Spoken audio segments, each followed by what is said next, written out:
Olá, deixa eu ajeitar aqui, agora sim. Bom, bom dia, estamos aqui para ajudar com essa vídeo roteiro, não é nem vídeo aula, né? Esse vídeo roteiro. Esse vídeo roteiro, estou desviando o olhar porque estou com a prova aqui na minha frente, então por isso que eu estou aqui, então desculpem aí a indelicadeza. Mas vamos lá, nós vamos trabalhar esse vídeo roteiro para ajudar especificamente na prova de segundo ano, ou segunda série, no ensino médio, né, que é melhor, mais adequado o termo. Vamos lá. Primeiro começamos com uma diferenciação de uso do que nós chamamos de pretérito indefinido e pretérito imperfeito. Tá bom. Ambos são pretéritos simples do indicativo. O que quer dizer? Que não precisam de verbo auxiliar. Então, esse é o primeiro ponto. Nada de verbo auxiliar quando se trata de pretérito simples.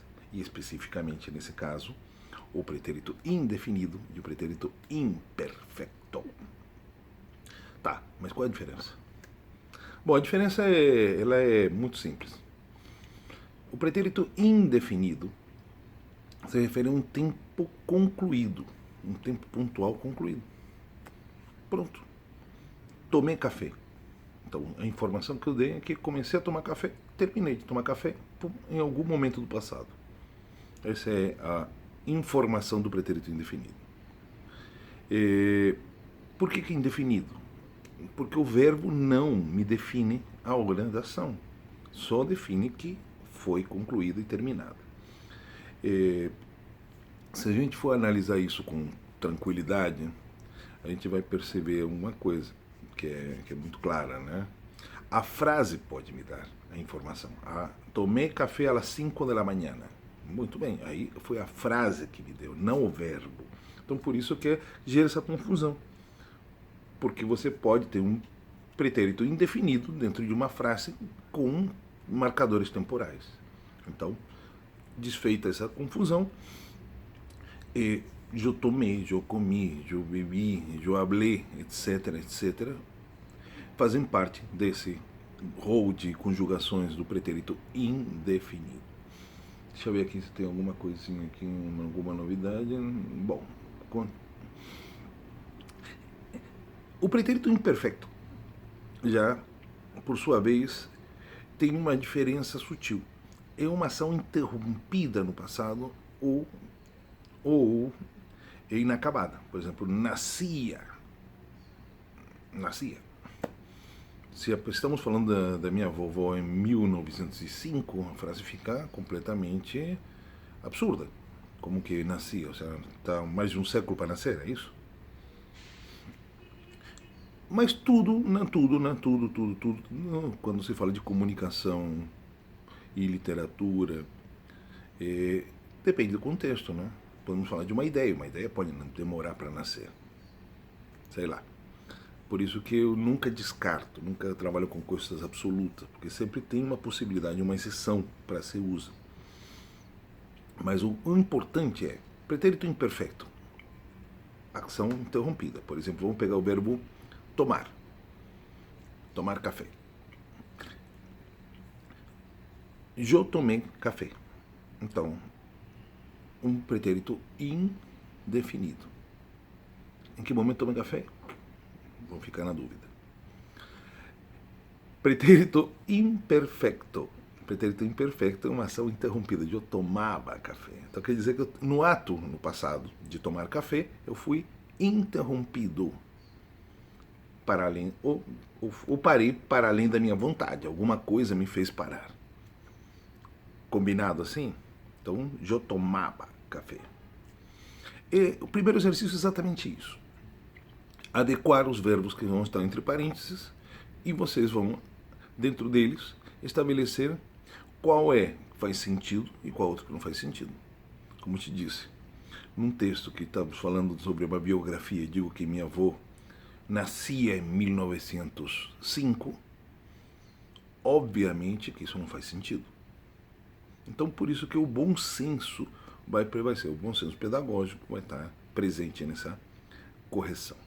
Vamos para a segunda. Desculpa de novo desviar, olhar, não vou falar isso de novo, mas é importante. Esse texto vai gerar esse texto, ou seja, a composição dele vai gerar um texto, e esse texto vai ser no segundo de verdadeiro e falso. Então, vamos falar verdadeiro, falso, enfim, correspondendo ao texto em si. A grande dica do verdadeiro e falso é simples. Não vão pelas suas convicções. Não importa o que a gente acha no verdadeiro e falso. O importante é aquilo que está escrito. A gente pode concordar ou não concordar, mas isso é outro assunto. Não é o fórum adequado ali. O fórum adequado ali é se é verdadeira ou falsa a afirmação em relação ao texto. Por isso que é interpretação de texto. Tá bom? Continuamos. O próximo. Plusquamperfecto de indicativo. Pretérito. O nome é maior do que a complicação. Uma palavra latina, plus, mais, quam, que, perfeito, perfeito, ou seja, mais que perfeito. Ah, está resolvido. Não, não está resolvido não. Por que não? Porque em português, o mais que perfeito é um verbo simples, tivera, pudera, sonhara. No espanhol, ele é composto. E toda composição, por isso sempre faz um exemplo, a analogia do trem, né? Uma composição ferroviária, demanda duas partes no mínimo. Então, você demanda do verbo auxiliar e do verbo principal. O verbo auxiliar, nesse caso, será o verbo haber, conjugado no pretérito imperfeito. Simples assim. Eu havia, tu havias, ela havia. Só que você soma com um particípio. Eu havia cantado, eu havia comido, eu havia bebido, eu havia estudado, etc. Só que tem um grupinho de verbos aí que são irregulares. A forma é irregular. Portanto, altera seu formato da sua raiz, portanto, a sua escrita, a sua interpretação. Por exemplo, o particípio do verbo ver, visto. O particípio do verbo hacer, hecho. O particípio do verbo romper, roto. O particípio do verbo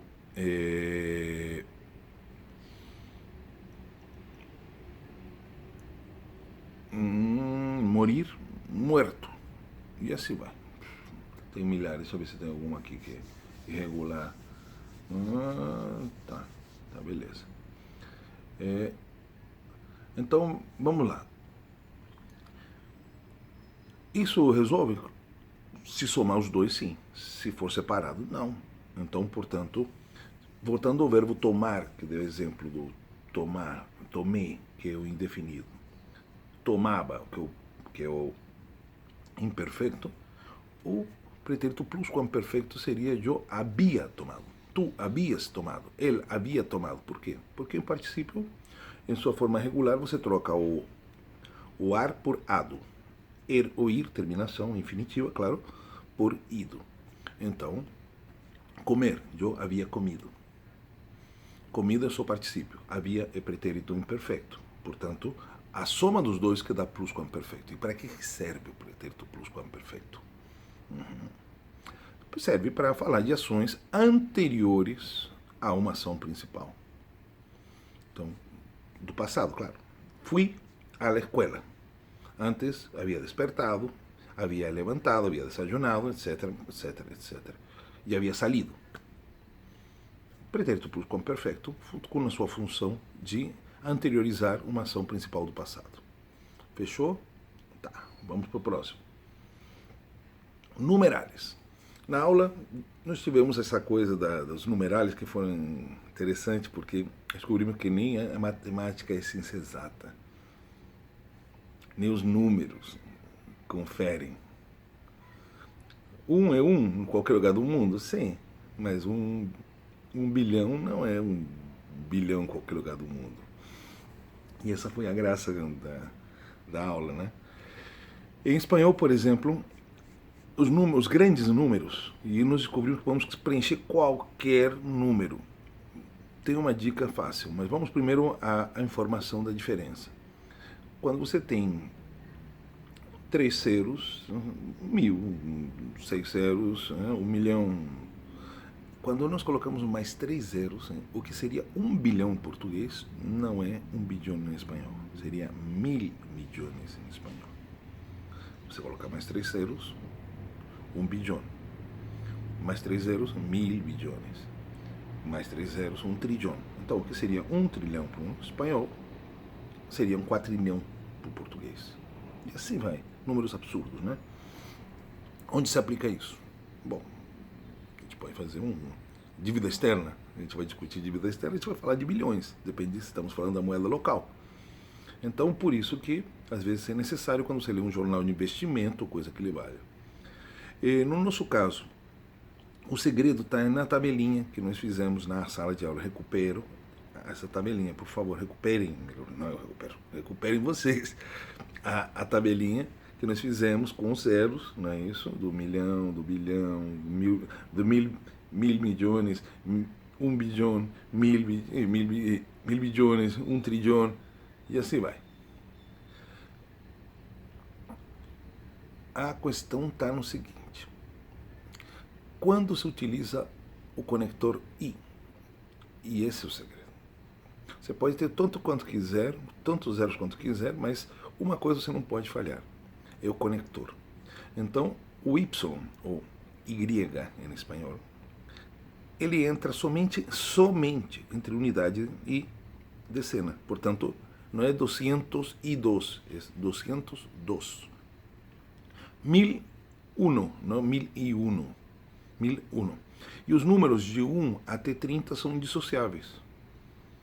Então, o Y entra a partir do 30. 31, 41. Se lembraram? Então, beleza. Pratiquem. Números grandes vêm aí. Agora nós vimos que em espanhol tem algumas diferenças também. Ela é metade positiva, metade negativa. Positiva e negativa. Hora positiva, a hora que não altera o número. São as 12:10. São as 1:20. Então, até do primeiro minuto até o minuto 29, nada muda. Até o 30, né? Tá igualzinho. Porque o relógio, vocês dividem em meias horas, né? Meias horas. 2 hemisférios. Meia. Tá. Então, vamos lá. Há uma fronteira aí entre as meias horas. 30 e 30. Ok. Quando nós falamos em espanhol, não. São 4 quartos, né? Então, esses quartos de hora, não é isso? Vão fazer a diferença. A cada 15 minutos, então a pessoa não fala 12:15, 12:15. E quando nós passamos do minuto 30, começamos no 31 até o 59, começa o que se chama hora negativa, que são as horas que faltam para a outra, para a hora que vai vir, só que é falado ao contrário. Por exemplo, 13:50. 13:50, por sinal, esse horário de 13:50, você pode até falar num lugar e as pessoas vão entender. Não tenha dúvida que vão entender. Até porque é usado em hotéis, é usado em aeroportos. Mas no cotidiano das pessoas, no dia a dia, isso não se usa. Se usa da manhã, da tarde, da noite. E no caso 13:50, então são as 2 menos 10 da tarde. Aí que está o detalhe. Começa a hora menos os minutos. E aí você fala se é da tarde, da noite, etc. Se lembraram? Ok, vamos dar continuidade. Datas. Quero lembrar sempre que o primeiro dia o dia sempre, a primeira coluna sempre será domingo. Então, o primeiro dia é domingo. Então, a primeira coluna é domingo. Então, nunca esqueça essa informação. Isso é um padrão. Tanto assim que segunda-feira, não se chama segunda-feira à toa, né? Em espanhol muda os nomes, né? Lunes, martes, miércoles, jueves, viernes, sábado e domingo. Depois disso, eu vou colocar um calendário e vocês vão ter que correr atrás das datas aí. Então, preparem-se para meses e dias. Os dias, as semanas já sabem e os meses já também, não é isso? Outubro, novembro, dezembro. Bueno, enero, fevereiro, março, abril, maio, junho, julho, agosto, setembro, outubro, novembro e dezembro. Ponto. Nós estudamos, até a origem disso estudamos. Então, vamos lembrar.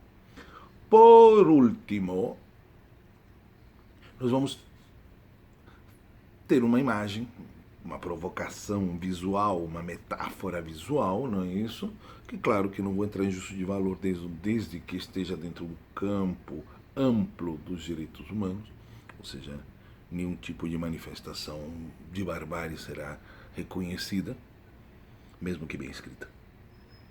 Portanto, não será esse o ponto. Mas como dentro do campo da civilização, em confronto à barbárie, ele é muito amplo, que permite espectros desde um lado a outro, eu vou aceitar qualquer opinião. Por quê? Porque eu não estou julgando sobre uma perspectiva de verdade o que está sendo dito. Apenas eu quero que vocês escrevam com coerência, coesão, não é isso? E com apropriação. Então vamos lá. Nós fizemos um modelo de escrita. Então vou lembrar para vocês quais são os tempos que vão ter que, então vão treinando. Presente indicativo, presente subjuntivo, pretérito indefinido, pretérito imperfeito, pretérito perfeito e gerúndio.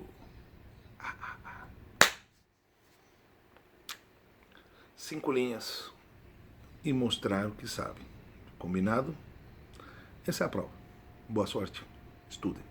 Beijos, abraços. Tchau, tchau.